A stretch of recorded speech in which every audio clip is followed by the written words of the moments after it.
Hi, എല്ലാവർക്കും വിദ്യാസ് കിച്ചണിലേക്ക് സ്വാഗതം. അപ്പോൾ ഇന്നത്തെ റെസിപ്പി എന്ന് പറയുന്നത് വളരെ ഈസി ആയിട്ട് ഉണ്ടാക്കാൻ പറ്റുന്ന സാമ്പാറിൻ്റെ റെസിപ്പിയാണ്. അപ്പോൾ അതിന് വേണ്ടിയിട്ട് ഞാനിവിടെ എടുത്തിട്ടുള്ളത് അത്യാവശ്യം വലുപ്പമുള്ളൊരു മുരിങ്ങക്കായ ഒന്ന് കട്ട് ചെയ്ത് വെച്ചിട്ടുണ്ട്.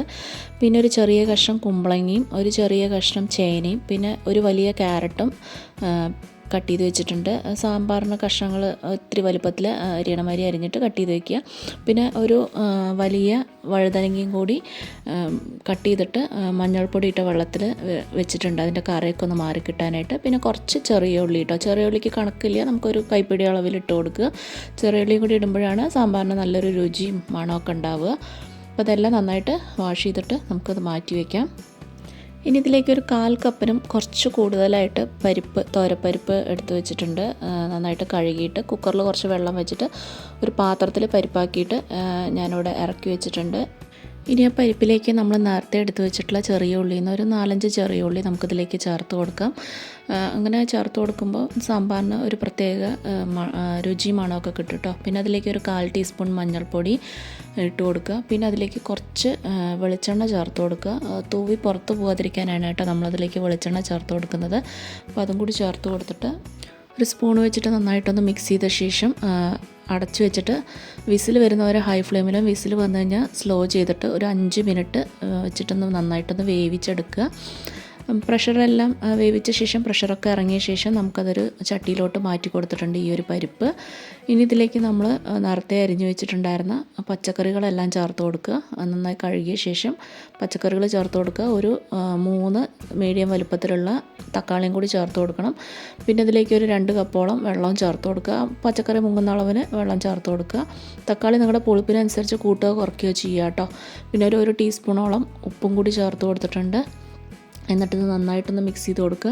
നമ്മളിതിലേക്ക് വാളൻപുളി ചേർത്ത് കൊടുക്കുന്നില്ല, തക്കാളിയുടെ പുളി മാത്രമേ ഉള്ളൂ. അപ്പോൾ അതിനനുസരിച്ച് നമ്മൾ തക്കാളി ചേർത്ത് കൊടുക്കണം കേട്ടോ. വാളൻപുളി ചേർക്കാൻ താല്പര്യമുള്ളവർക്ക് ഒരു ചെറിയ നെല്ലിക്ക വലുപ്പത്തിലുള്ള പുളി ലാസ്റ്റ് ചേർത്ത് കൊടുത്താലും മതി. ഇനി ഇത് മൂടി വെച്ചിട്ട് നന്നായിട്ടൊന്ന് വേവിച്ചെടുക്കുക. ആ ഒരു സമയത്ത് നമുക്കതിലേക്ക് സാമ്പാർ പൊടി വേണം. സാമ്പാർ പൊടി ഒരു 3-3.5 ടീസ്പൂണോളം സാമ്പാർ പൊടിയാണ് കേട്ടോ അതിനകത്തിലേക്ക് ചേർത്ത് കൊടുക്കുന്നത്.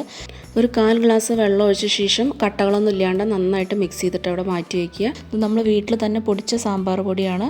നിങ്ങൾക്ക് പുറത്തുനിന്ന് വാങ്ങിയ പൊടി ഏത് വേണമെങ്കിലും യൂസ് ചെയ്യാം. ഓൾറെഡി സാമ്പാർ പൊടിയുടെ റെസിപ്പി നമ്മുടെ ചാനലിൽ ഇട്ടിട്ടുണ്ട്, അതിൻ്റെ ലിങ്ക് ഞാൻ എൻ സ്ക്രീനിൽ കൊടുത്തേക്കാം. അപ്പോൾ ഈ ഒരു സമയത്ത് നമ്മുടെ പച്ചക്കറികളൊക്കെ ഒരു 3/4 വേവൊക്കെ ആയിട്ടുണ്ട് കേട്ടോ. ഈ ഒരു 3/4 വേവ് ആവണ സമയത്ത് നമുക്ക് കലക്കി വെച്ചിട്ടുണ്ടായിരുന്ന സാമ്പാർ പൊടി നമുക്കിതിലേക്ക് ചേർത്ത് കൊടുക്കുക. എന്നിട്ട് നന്നായിട്ടൊന്ന് ഇളക്കി കൊടുക്കുക. ഇനി ബാക്കി വേവാവുന്ന വരെ ഇത് നന്നായിട്ട് തിളപ്പിച്ചിട്ട് ഒന്ന് ജസ്റ്റ് ഒന്ന് കുറുക്കിയെടുത്താൽ കഷ്ണങ്ങളിലേക്ക് ഇതൊക്കെ പിടിക്കുന്നവരെ നന്നായിട്ടൊന്ന് കഷ്ണങ്ങൾ മുഴുവനായിട്ടൊന്ന് വേവിച്ചെടുക്കണം. അപ്പോൾ നന്നായിട്ട് ഇളക്കി കൊടുത്ത ശേഷം വീണ്ടും ഒന്ന് മൂടി വെച്ചിട്ട് ബാക്കി കൂടി ഒന്ന് വേവിച്ചെടുക്കുക.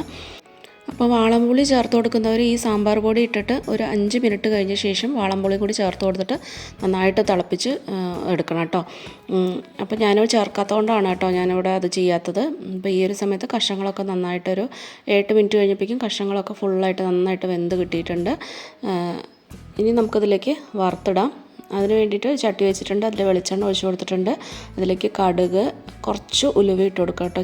ചെറിയ രീതിയിൽ നല്ലൊരു മണത്തിന് വേണ്ടിയിട്ട് ഉലുവയും കൂടി ഇട്ട് കൊടുക്കുക. എന്നിട്ട് അതിലേക്ക് കുറച്ച് വറ്റൽമുളക് ചേർത്ത് കൊടുക്കുക. ഇനി ഉലുവയൊക്കെ ഒന്ന് കരിയാതെ സൂക്ഷിക്കണം. മുളക് ഇട്ട് കൊടുത്ത ശേഷം ഫ്ലെയിം ഓഫ് ചെയ്തിട്ട് കരിവേപ്പിലയും കൂടി ഇട്ട് കൊടുത്തിട്ട് നമുക്കിതിലേക്ക് വറുത്ത് കൊട്ടാം.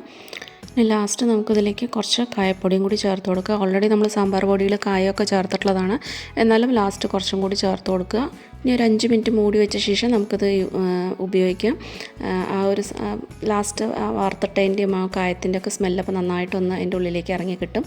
അപ്പോൾ നമുക്ക് നമ്മുടെ സാമ്പാറൊക്കെ ഇവിടെ റെഡി ആയിട്ടുണ്ട്. തീർച്ചയായിട്ടും എല്ലാവരും ഉണ്ടാക്കി നോക്കണം.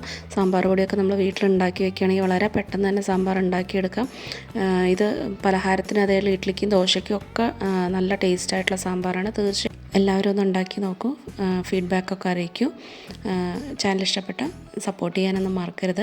അപ്പോൾ വീണ്ടും നമുക്ക് നല്ല നല്ല റെസിപ്പീസായിട്ട് നമുക്ക് വീണ്ടും കാണാം. Take care, by.